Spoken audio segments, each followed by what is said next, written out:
Rapids Middle School, students are getting a hands-on introduction to career and technical education through shop class. In this class, I tell them you're going to see everything from designing, anything from Solidworks design, 3D models. You're going to learn everything from prototyping with 3D printers.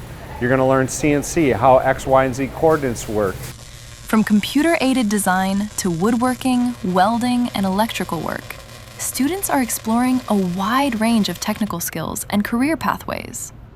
With funding support from the Northeast Service Cooperative, their experiences have expanded far beyond traditional shop class projects. Grants can be extremely difficult, especially in a middle school setting, but the Northeast Co-op, for me, has come in huge, especially in our welding program.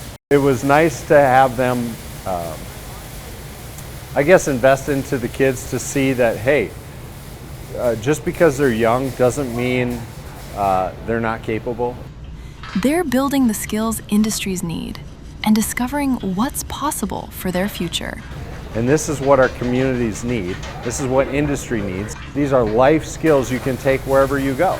It's not something that has to be a career, but it sure can if you want it to be.